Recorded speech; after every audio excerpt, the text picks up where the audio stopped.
All right, what's going on, guys and girls? It's Els here, bringing you a quick video.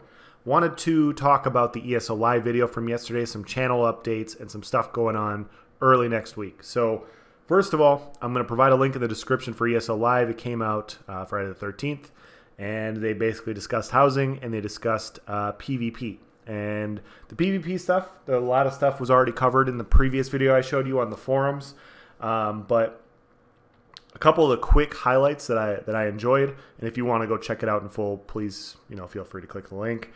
For Battlegrounds, they did a base game move. They moved it from before you had to have Morrowind in order to play Battlegrounds. Now you don't. It's just part of the base game. So when you download the base game, you get to play it. So that's going to increase the player pool, which should get more people into Battlegrounds.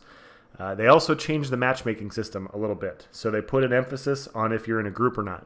So the biggest contention or issue with people going into Battlegrounds is you run across a pre-made group of 4 people, and it's frustrating, because you're with a bunch of randoms. You got some guy over there with a sword and a resto staff, and, it's a one-handed sword. He doesn't even have a shield, and he's not rocking dual wield. You don't know what the fuck he's doing, and he's got vigor and healing ward on his bar. So your chances of winning are going down the toilet really quickly in that situation. So basically, if you're in a group of pre-made people, a group of 4, you're going to be batched more often into other pre-made groups. You're not just gonna waffle crush every shitty team out there. So it'll probably still happen, but that's what they're trying to do. They're trying to eliminate that a little bit more, so that if you want to go in solo, you're running across other people going in there solo for a team.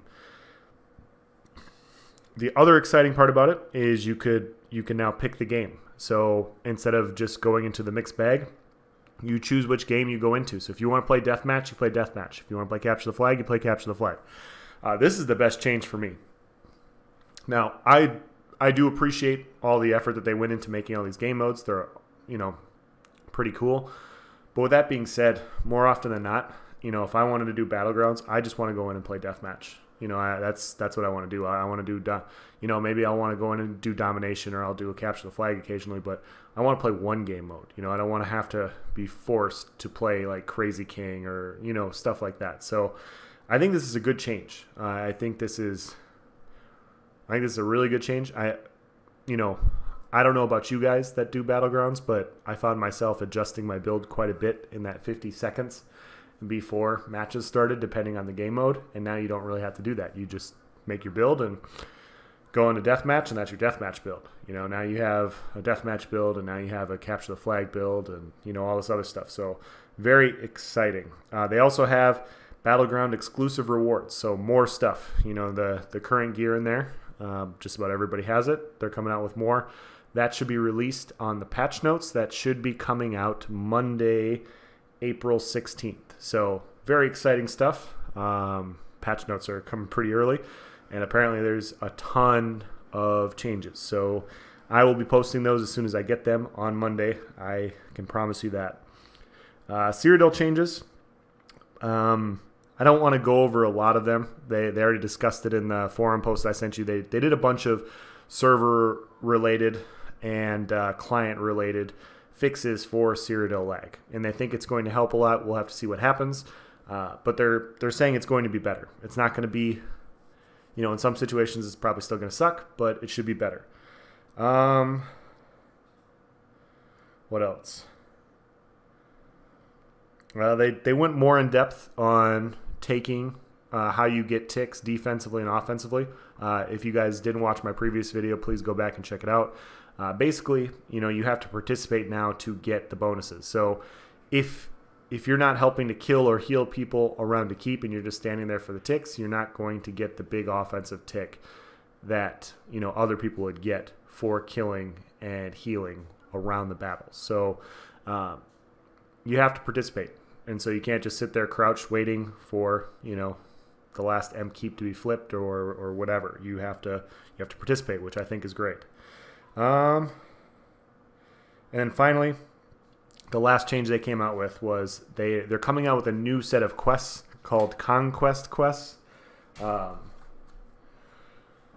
Interesting name, but it's a really cool idea. Basically, what they were saying is it's more quests like what you already have for PvP quests, but instead of kill 20 Nightblades, it's like kill 40 players, or capture 3 keeps, or capture 5 resources. Something like that. They just included different quests, or capture a town, capture all 3 towns. Those are the new quests, and so. When you get those and you complete them, what they're going to give you is they're going to give you PvP rewards, and on top of that, they're coming out with new stuff. And what they're introducing is a new helmet that you can wear as it's a new costume piece, and it's a helmet. And so when you do enough of these quests, you get all the pieces for it. You put them together, and you can either equip it yourself, or you can put it in a rune box and you can sell it through one of your guild vendors, which is awesome, or your guild traders. I think that change in itself is pretty damn cool. So people have been harping on this for a while now, and this isn't that big of a deal because the game's so old. But there's a lot of people without a bunch of gold, and one of the reasons, and I'm guessing the reason the people with the least amount of gold are either PvPers or they're just new accounts. That's just kind of the way it is. You don't really get you don't really get things that you can sell in PvP that often anymore. So this is going to be good. They're introducing a helmet, so I'm sure they're going to come out with other stuff, shoulders, chest, legs, whatever, and then you get it. And it's only PvP that can get this helmet. You can sell it to anybody, so you can buy it, but if you want to go out and get it, you have to go do PvP quests, which I think is really cool. That was kind of the gist of the video from the PvP aspect. Like I said, if you want to go check out the details, go check them out. As far as channel updates go, like I said, I told you guys I was going to get a new PC when they were coming out with patch notes. They said they were coming out with patch notes in May. Or at least I thought they said May, and they're coming out with them on April 16th, so Monday. So I went out and got a PC, and I'm downloading the game right now. If we want to check the progress here, still updating. So hopefully Saturday right now. Hopefully by Monday we have it downloaded. Hopefully we can get into the PTS. I don't know. This is a new PC. I've never played on PC before, so hopefully I can get everything set up. So that we can get on PTS and test these gear sets, test, these new skill lines, test the new combat changes. I want to post a bunch of PvP videos for you guys, informational stuff, so that, you can start thinking about your builds as soon as we get the information. Then you don't have to farm and test. Because currently, for Xbox players, we have to wait till the game comes out, farm the gear, then test it. And then it's like, okay, well, I just wasted 4 or 5 days farming some gear, and the set sucks, or the set didn't work for what I'm trying to do. Now we can just put it on, try it out, see if it works. So streamlines that process, makes it kind of exciting, helps me to, come up with my own good builds, and it helps me to help you guys, have better builds and, perform better in PvP. So definitely going to do that. That's on Monday.